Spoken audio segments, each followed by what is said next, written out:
नमस्कार। आज हम एक बहुत ही खास सफर पर निकलने वाले हैं। एक ऐसा सफर जो हमें 4.6 अरब साल पीछे ले जाएगा। सोचिए, एक ब्रह्मांडीय रसोई में, जहां हम ये पता लगाएंगे कि आखिर वो कौन सी रेसिपी थी जिससे हमारा अपना सौर मंडल तैयार हुआ। तो सबसे पहला और सबसे जरूरी सवाल, आखिर ये हमारा सौर मंडल, हमारा ये कॉस्मिक नेबरहुड बना कैसे? ये आया कहाँ से? यकीन मानिए, इसकी कहानी किसी फिल्म से कम नहीं है। ये कहानी शुरू होती है सितारों की धूल और एक जबरदस्त धमाके से। तो आज हम इसी कॉस्मिक रेसिपी के हर एक स्टेप को बारीकी से समझने वाले हैं। सबसे पहले देखेंगे कि इसे बनाने के लिए क्या-क्या इंग्रेडिएंट्स लगे। फिर देखेंगे कि एक तारे का जन्म कैसे हुआ। इसके बाद एक बहुत ही ज़रूरी चीज़, फ्रॉस्ट लाइन के बारे में जानेंगे। और फिर देखेंगे कि कैसे दो अलग अलग तरह की दुनिया बनी, और आखिर में ये पूरा का पूरा सिस्टम अपनी जगह पर कैसे सेटल हुआ।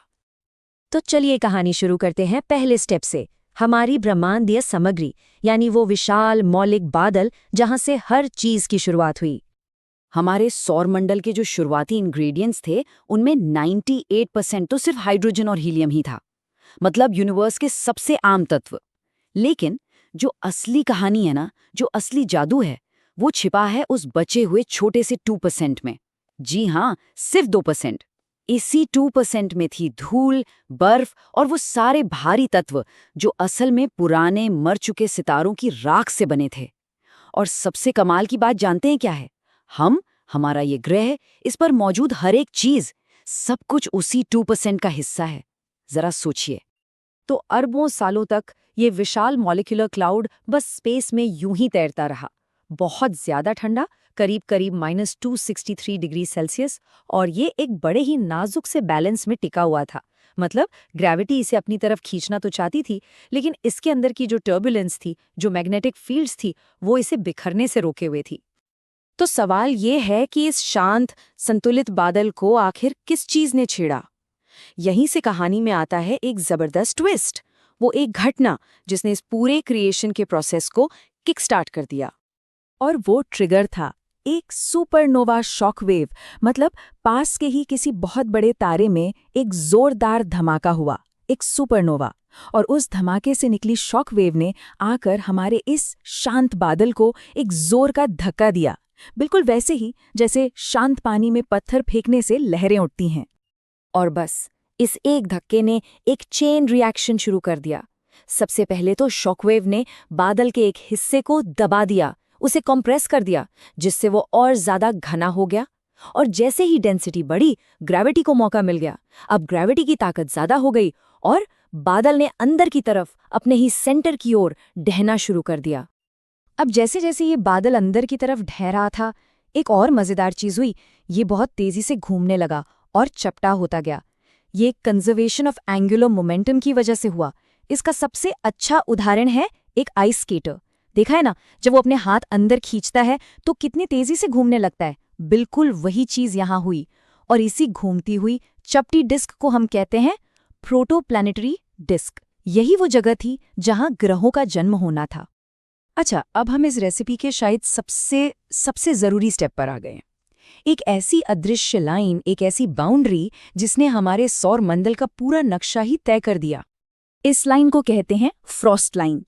ये हमारे नए नए बने सूरज से वो खास दूरी थी जिसके पार तापमान इतना गिर जाता था कि पानी जैसी चीजें जमकर ठोस बर्फ बन सकती थीं। अगर आज के हिसाब से देखें तो ये लाइन मार्स और जुपिटर के ऑर्बिट के बीच में कहीं थी। और इस एक लाइन ने पूरी डिस्क को दो अलग अलग हिस्सों में बांट दिया। फ्रॉस्ट लाइन के अंदर का इलाका, जो सूरज के करीब था, वो गर्म था। यहाँ सिर्फ चट्टानें और मेटल ही ठोस रह पाए। लेकिन फ्रॉस्ट लाइन के बाहर जहाँ ठंड थी, वहाँ चट्टान और मेटल के साथ साथ ढेर सारी बर्फ भी ठोस रूप में मौजूद थी। इसका सीधा सीधा मतलब ये हुआ कि बाहरी सौरमंडल में प्लैनेट्स बनाने के लिए रॉ मटेरियल कहीं ज्यादा था। तो इस बंटवारे का नतीजा क्या निकला? चलिए अब देखते हैं कि इन दो अलग अलग जोन्स में दो बिल्कुल अलग तरह के प्लैनेट्स कैसे बनकर तैयार हुए। फ्रॉस्ट लाइन के अंदर जहां सिर्फ चट्टानें थीं, वहां रॉकी प्लैनेट्स बने। और इनका बनना कोई शांत प्रोसेस नहीं था, ये बहुत ही ज्यादा हिंसक और उथल-पुथल भरा था। सोचिए, मून से लेकर मार्स के साइज के सैकड़ों छोटे छोटे ग्रह, जिन्हें हम प्लैनेटरी एम्ब्रावो कहते हैं, वो लाखों सालों तक एक दूसरे से टकराते रहे, जुड़ते रहे और बड़े होते गए। और इसका सबसे बड़ा सबूत तो हमारे पास ही है। माना जाता है कि हमारा अपना चांद भी एक ऐसी ही जबरदस्त टक्कर का नतीजा है, जब हमारी शुरुआती पृथ्वी से मार्स के साइज का एक ऑब्जेक्ट टकराया था। अब चलते हैं फ्रॉस्ट लाइन के पार, जहां की कहानी बिल्कुल अलग थी। यहाँ गैस जाइंट्स बनाने की रेसिपी कुछ ऐसी थी। स्टेप 1, चट्टान और बर्फ से एक बहुत बड़ा कोर बना, इतना बड़ा कि हमारी पृथ्वी के मास से भी 10 से 20 गुना ज्यादा भारी। स्टेप 2, जब ये कोर इतना भारी हो गया तो इसकी ग्रेविटी बेहिसाब ताकतवर हो गई। और स्टेप 3, इस जबरदस्त ग्रेविटी ने अपने आसपास मौजूद सारी की सारी हाइड्रोजन और हीलियम गैस को तेजी से अपनी ओर खींच लिया, और बस इसी से बने बृहस्पति और शनि जैसे गैस के विशाल गोले। तो अब जब प्लैनेट्स बन चुके थे, तो अब बारी थी आखिरी चरण की, फिनिशिंग टचेस की, जब हमारे सोलर सिस्टम को अपना फाइनल शेप मिला। और ये भी कोई शांत दौर नहीं था।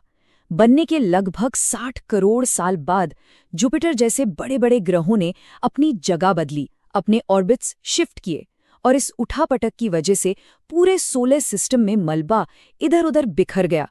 इसी वजह से एक दौर आया जिसे लेट हेवी बम्बार्डमेंट कहते हैं, जब अंदर के ग्रहों पर एस्ट्रॉइड्स और कॉमेट्स की जबरदस्त बारिश हुई।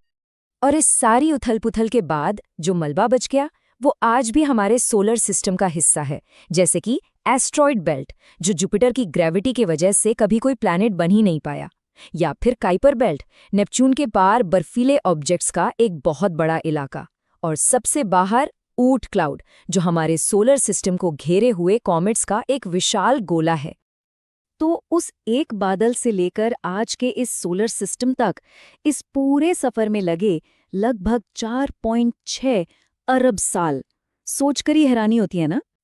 तो देखा जाए, हमारे सौर मंडल की रेसिपी में कुछ खास इंग्रेडिएंट्स थे, एक अचानक मिला हुआ ट्रिगर था, और बहुत सारी उथल-पुथल थीं।